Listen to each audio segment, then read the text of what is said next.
Hello and welcome to the Champions League special of the L15 weekly podcast, coming to you every week and giving you the latest news, views and opinions from the football world. Coming up on this week's episode, we have the heroes of the season so far provided by Statman Between the Lines. We also have a Champions League group stage analysis and also going into the knockout phase. We also have Ben coming on the show and he's going to talk to us about who he thinks is going to win the UEFA Champions League. So let's get straight into this fifth episode of L15 Weekly. And on this week's episode of L15 Weekly, I am joined by Matt from Between the Lines. Matt, how are you? Hi, I'm good, thank you. How are you? I'm good, thank you. So Matt's got for us, he's got some standout performers for Heroes of the Week almost, but it's Heroes of the Season so far, and he's also got some underperformers from Premier League, Championship and League One. So Matt, do you want to get straight into it and we can start with your standout performer from the Premier League? Yeah, definitely. So, it's pretty easy. You could have picked anyone from Liverpool, really. Runaway leaders, everything like that. 22 points clear. You can't really ignore that. But no, not at all. Chris Wilder, Sheffield United. No one would have expected that at the start of the season. Absolutely not. But personally, I've gone with Jack Grealish because I think everything that Villa do, even though they're down there in the bottom, everything that Villa are doing, everything good is coming from Grealish. So he's got 7 goals, 5 assists, and 55 dribbles. He leads Villa in all of them categories, and he's got 63 key passes. Now, I think it's top 10 in the Premier League, so he's creating everything for Villa, and he's got 36 more than anyone else. Villa fans are always pestering about how many times he's fouled.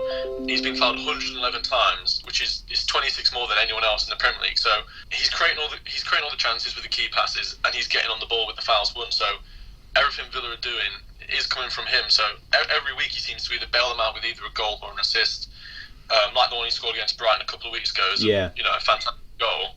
And I think without him, I think they are in trouble as it is, but I think they'd be probably bottom, to be fair. Yeah, you'd think they'd be, well at the foot of the table if they didn't have Grealish in their side. Obviously, he scored the majority of their goals, really, hasn't he? As Villa's captain, they've really looked to him to come on and step forward for them. And obviously, Villa fans, they'd hate to see him leave at the end of the season if he chooses to. Yeah, I think if they go down, I think he's definitely gone. I think even if it's still, there's going to be a chance of him leaving anyway. So yeah, you've got a lot of teams towards the top of the table with a lot of money who would hope to tempt Jack Grealish, but obviously his loyalties lie with Villa. He's a Birmingham lad, isn't he? So it's money or your loyalties to your hometown club, really. It's the tricky one. I think it's going to come down to him personally.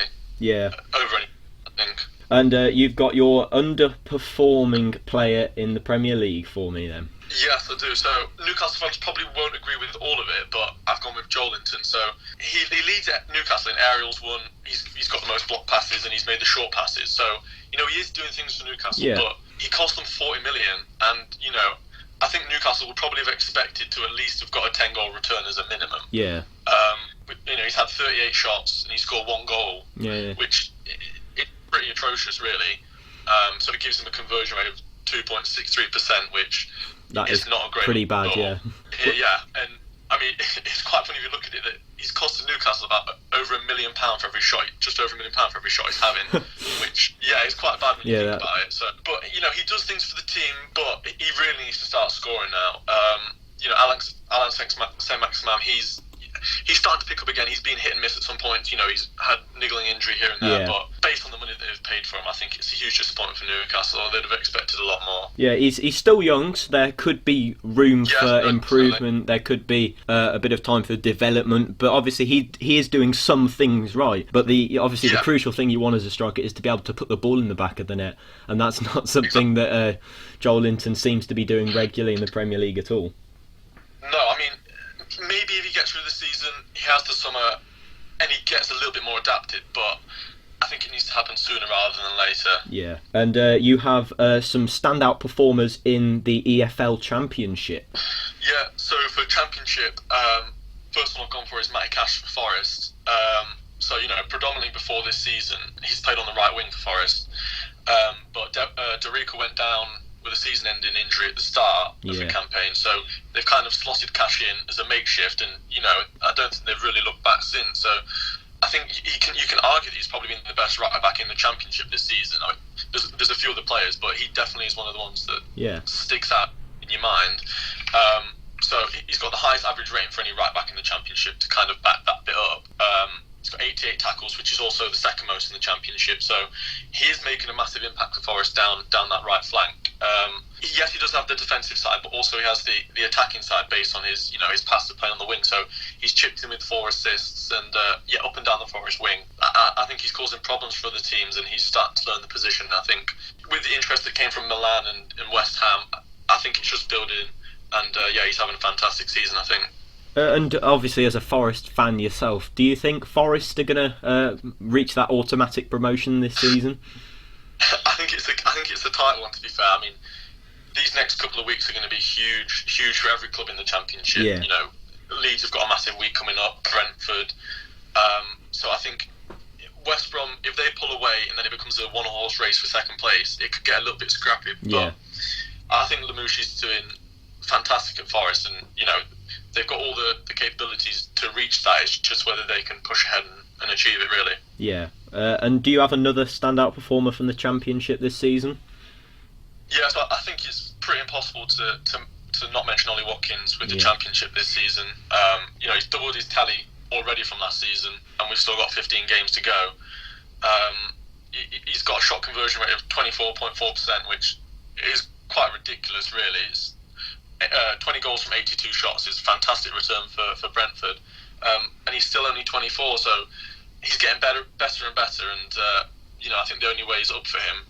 He's probably leads the way for I'd say the deadliest front three in the Championship. BMW. With BMW, exactly, with Mbuemo and Ben Rama. I think the problem for Brentford is if they don't go up, even with the new stadium they're getting, they're going to lose at least one of them, I think, and possibly two. So I think it's a big season for Brentford, and I think they're under a lot of pressure to go up, but they're coping really well, and they've got a massive game coming up against Leeds. And Ollie Watkins, I was listening to the radio this morning, and people are saying Ollie Watkins as for an England call-up, with all the injuries to a lot of the Premier League English strikers. Could Ollie Watkins sort of be in the mix for that England call-up? I've watched him. I've watched quite a few games for Brentford this season, and he does have that just knack for electric pace and just finishing. It's whether Southgate will dip into the Championship, because I think there was talk about Calvin Phillips maybe filling in that central role. But if you want to look for someone, definitely I'd give Ollie Watkins a look, because he'd be hungry to get in that England setup, and he knows how to find the net. So I guess that's all we need, really. Yeah, and you've got an underperformer for this season's Championship as well. Yeah, it was quite a tricky one, but I think based on the situation, I think Helder Costa at Leeds probably fits the bill the best. I think in the summer, Leeds fans were getting quite excited about him being, the potential difference to push them over the line when they got him in the summer from Wolves. But, it's a loan deal, and they've got to pay £15 million in the summer, so they're locked into that. But he hasn't caused enough impact in the league this season. When Wolves went up, he was electric, and he was a massive part of of their promotion season. But I don't think he's had the impact that everyone expected he would. 3 goals and 1 assist in 31 games isn't a great return, and I think if Leeds were offered the deal again, I don't think they'd take the 15 million. So I think it's a disappointment. I think Leeds fans would want a lot more from him. Yeah, it's a lot of money for a Championship club really to be spending, especially if you look at his, return, and you look at how he's played this season. You wouldn't think he's worth 15 million. You'd look at somebody perhaps like Ollie Watkins and think Ollie Watkins is definitely worth 15 million, but definitely not Helder Costa with the sort of form he's been in.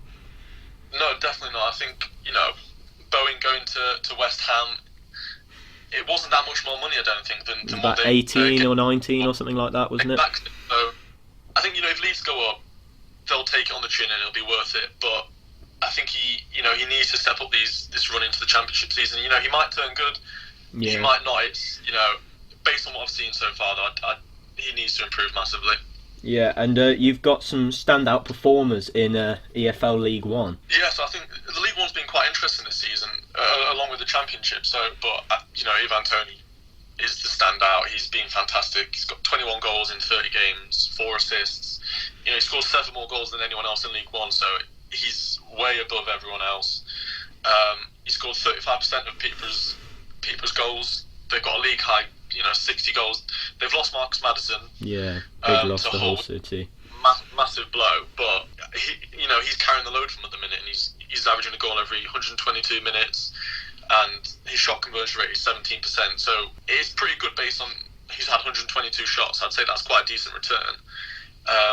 But I think it's if you look at your phone and you see a notification that Peterborough have scored, I think it's quite Usually impressive. him. There's a 35% chance Tony scored. I think if they don't go up, I fully expect him to leave, and make the step up to the Championship. I think at the end of the window, there were a few clubs interested in him. I'm assuming Peterborough have said to him, give us the end of the season.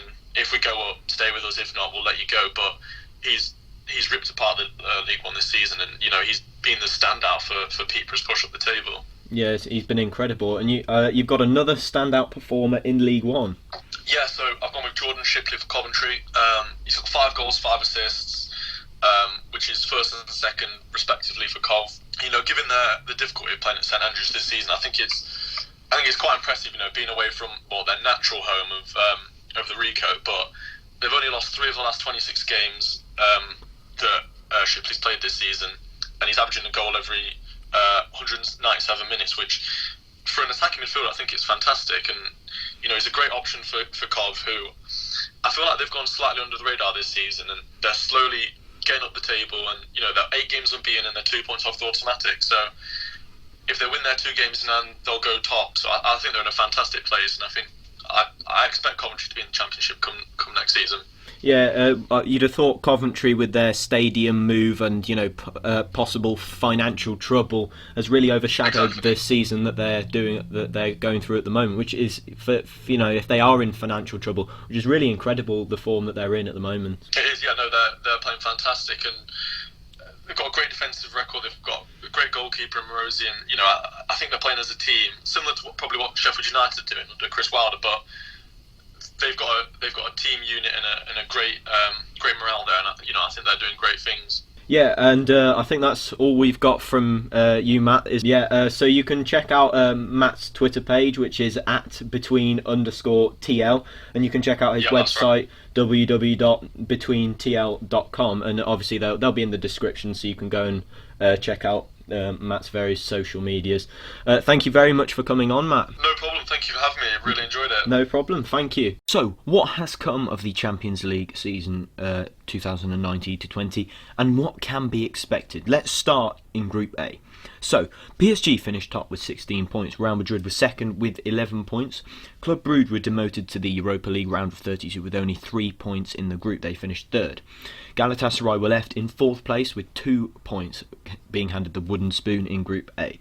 PSG won 5 of their games, their only draw being in a game versus second place Madrid.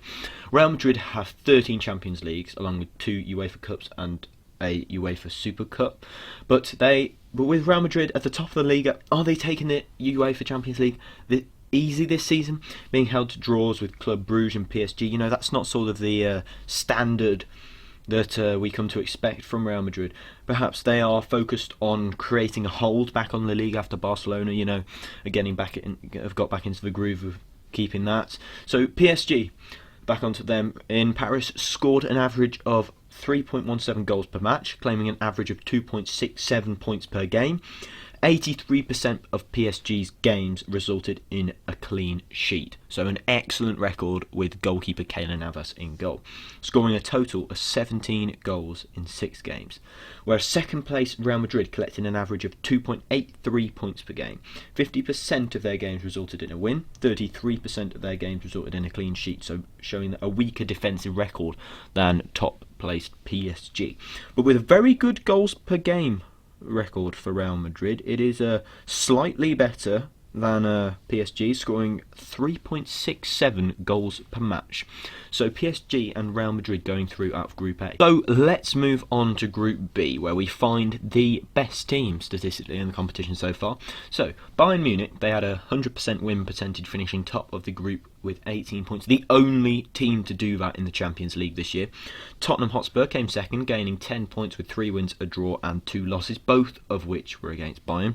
Olympiacos were demoted into the Europa League, narrowly beating Red Star Belgrade to third spot with 4 points, with the Serbian team bottom on 3 points. So, moving to Bayern Munich. The Bundesliga leaders Munich came top. They won all 6 games, scoring a huge 4.83 goals per game, with the Poland striker Lewandowski scoring 10 goals on their run to the knockout stages, the top scorer in the entire competition. I think Ben's got a bit more on him in our interview later. Bayern kept a clean sheet versus half of their opponents in the UEFA Champions League. What a stat. Tottenham, newly managed by Jose Mourinho, scored 3 goals per game on average, and conceded nearly as many as they scored, with 2.33 goals conceded per match. A leaky defence has proved to be the downfall for the last season's finalists. Obviously, they lost to Liverpool in the final last year, and this season their defence hasn't been too great in the Champions League. But hopefully, knockout stages, Spurs, that's where they were pretty strong last time, with those wins against Man City and Ajax. Hopefully it'll be a turn of new events with experienced manager Jose Mourinho at the helm. So moving on to what we thought would be the most predictable group, which is Group C. So Man City, as expected, they topped the group with 14 points claimed in 6 games, 4 wins, 2 draws and no losses. Atalanta, which are this season's surprise package, finished second with 7 points, narrowly beating Shakhtar Donetsk and Dynamo Zagreb to second. So Man City claimed 2.33 points per game during their run to top spot. Rodri, who's been a bit of a star player for them, had the most accurate passes per match with a huge 82.2 per game on average. And Gabriel Jesus is the most on-form striker for City, with 80 minutes between every goal, 4 goals in 5 appearances for the Sky Blues and the Brazilian. So at Atalanta, they marked a landmark day in their club history when they beat Shakhtar Donetsk 3-0 to qualify for the round of 16 for the first ever time in Atalanta's history. Jose Luis Palomino was a star performer for Atalanta, with the 30-year-old having a 7.32 average rating across his 4 matches played, with a huge 3 successful tackles per game and 2.5 clearances per game on average. Another notable mention would be for attacking midfielder Alejandro Gomez, who was on average a rating of 7.09 per game, making 12 key passes and 13 successful dribbles in the 6 games that he played. So Group D sprung no surprises, with Serie A champions Juventus claiming top spot with 5 wins and the only draw coming against second placed Atletico Madrid, who collected 10 points with 3 wins, 1 draw and 2 losses. Bayer Leverkusen are heading to the Europa League, with Russian side Lokomotiv Moscow were handed the wooden spoon, collecting only 3 points, despite having goalkeeper Guheme making the most saves per game with 5.8 saves per game. That's a pretty good stat for him. Despite all the spiking prowess belonging to Juventus, the key man was Juan Cuadrado, who marched to the top of the Juventus player ratings with 2.25 successful dribbles per game. The winger come fullback has had a great run of form in the group stage, with 274 passes completed overall. And Atletico Madrid, they've also had a reasonable group stage, obviously finals just a couple of years ago, with Thomas Partey having the highest average rating with 7.54 per game. The Ghanaian has been a dominant figure in the Atletico Madrid midfield, making 2.16 tackles per game on average, also playing 69 passes per game on average, so incredible all-round play from the Ghanaian there. Moving on to the 5th group, and that is Group E, which contained last year's winners Liverpool. They won the group, but not as convincingly as they'd have liked, only 1 point above Italian side Napoli, who make it through with 12 points, unbeaten with 3 wins and 3 draws.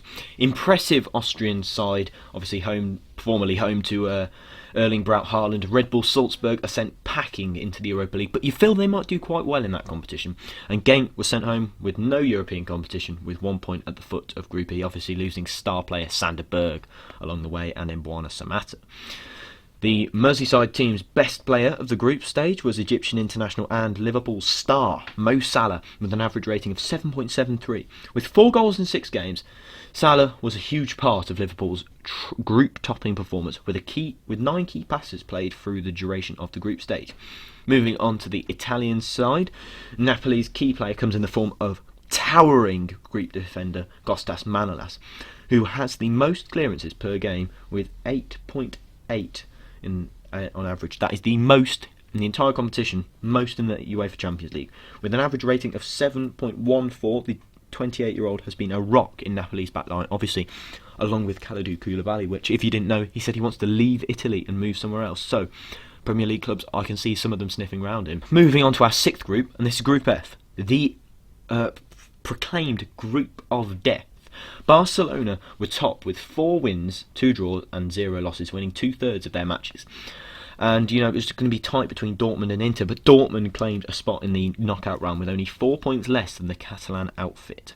Antonio Conte's Inter came third with 7 points in 6 games, and Slavia Prague, they thought they were going to be the whipping boys, but they didn't actually do that badly with 2 points. But, you think 2 points, not that many, but the draws came against Barcelona and Inter Milan, so you think fair play to them for getting some draws on the board there.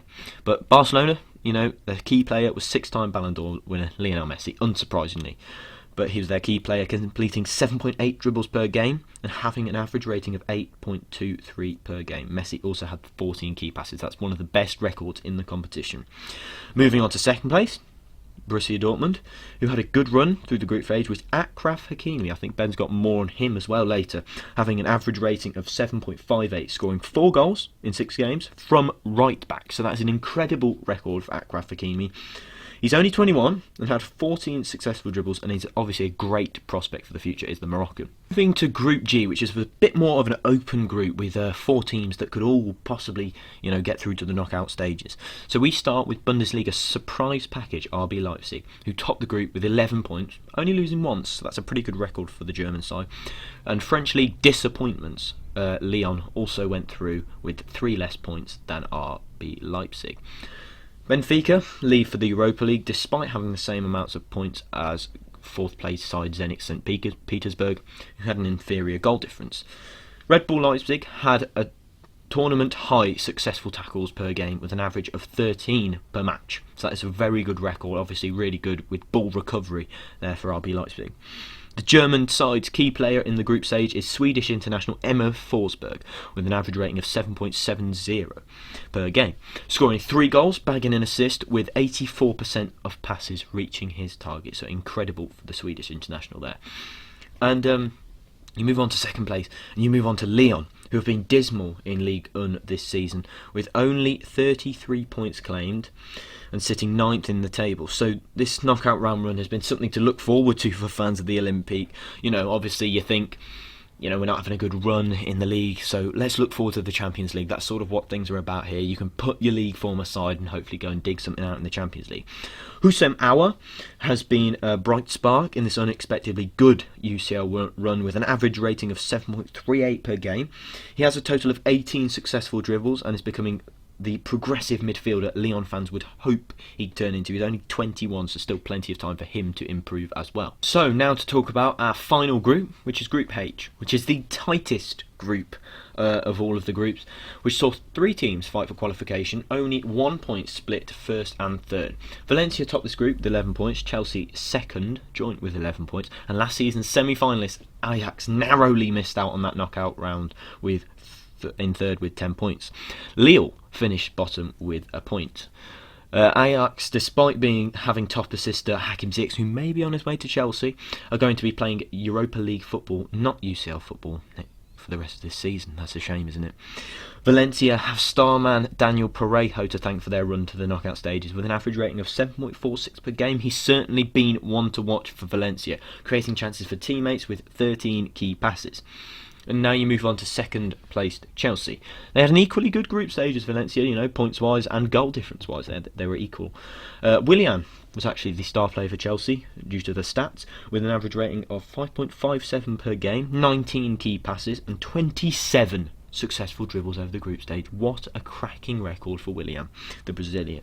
And obviously a notable mention for Chelsea would be Reece James, who has really sort of found his feet in the competition for Chelsea. So that's all. Enough of me wittering on about the UEFA Champions League. It's time to go and speak to Ben about what he thinks is going to happen in the knockout rounds. Let's go. So on this week's episode of L15 Weekly, we welcome Ben onto the podcast. Ben, how are you? Yeah, I'm good, thank you. I'm good. Good. And Ben is going to come on and talk about the UEFA Champions League. He's going to talk about the group stage, and he's going to talk about the knockout rounds and what he thinks is to come in the knockout rounds. So the first question for you, Ben, is which player has been a surprise package from this season's Champions League? I think out of all the players, Achraf Hakimi from Dortmund has really stuck out. He has played a pivotal role in the side's fortune, and I think throughout the tournament he's really developed as a player. For example, he scored a match-winning display against Slavia Prague, contributing to a 2-0 win. I think another example of his contribution towards a team is his stunning hat-trick of assists in his remarkable 4-0 win against Atletico Madrid. So I think his display of skills has really shown that he's arrived to Dortmund with a bang. Nevertheless, I think for a player not even out of his teenage years yet, he's definitely got a bright future ahead of him. And question 2 for you, Ben. Which players have been the best in this season's Champions League? In my opinion, the best player so far this Champions League has to be Lewandowski, purely because how he's driven Munich to success. All you have to do is look at his stats to see that he's been one of the best strikers in the tournament. He's scored an impressive 10 goals in 5 matches, and I think that just speaks for itself. He has absolutely shattered the goal scoring record, becoming the fastest player to score 4 goals in a Champions League match. I think it's staggering that it only took him 14 minutes to score 4 goals, and he's definitely proved himself to be a very big threat this tournament. He currently sits in about 63 career goals, I believe, putting him 5th of the all-time list. In addition, although he's primarily right-footed, he's adapted to scoring with his left foot, and is also dangerous in the air, as he's hit double figures in terms of goals with his head. And who have shocked you by not getting through to the knockout rounds? I think Ajax has really shocked me by not making it through, because they were favourites to win their group, and are actually at the top of their group until their last game against Valencia, where they unfortunately lost. In addition to this, they actually made it to the semi-finals last year, but unfortunately lost to Spurs. Ajax gained themselves a lot of fans last year with their semi-final run, and I'm sure a lot of people are truly devastated they've dropped to the Europa League, but I'm sure they will progress far, looking at the form they are in and the players' performances. And Ben, who do you think is going to make that mazy run to the Champions League final? I think purely based on what I've seen and what I've observed, Bayern Munich and Real Madrid will make it to the final. I think Bayern Munich, because of the way they are playing, already they've scored 24 goals, which is more than anyone else by 6 goals. They are also number 1 for shots with an impressive total of 111 and chances created with 106. And Lewandowski is the top goal scorer, scoring 10 in total. Lewandowski right now has to be the best player in European football, and in terms of Real Madrid, they are favourites to win and have got a very strong squad, winning 3 in the last 5 games. It's clear to see they are in good form. For example, if you look at their glorious win over Atletico, they absolutely dominated with 16 shots, 5 shots on target, 66 possession, 87 pass accuracy. I think they are definitely proven to be a threat this tournament. And Ben, who do you think is going to win the Champions League this year? Although it is very hard to call, I think Bayern will win the Champions League. Firstly, they absolutely thumped last season's finalists 7-2, and in their display in that game was absolutely on another level. Secondly, Lewandowski has proven to be one of the best players in Europe, and he will make a huge impact on his team's performance. If you look at his goals, skills and heel flicks, you can compare them to Ronaldo, that they are that impressive. And he has also scored more goals than Messi this season.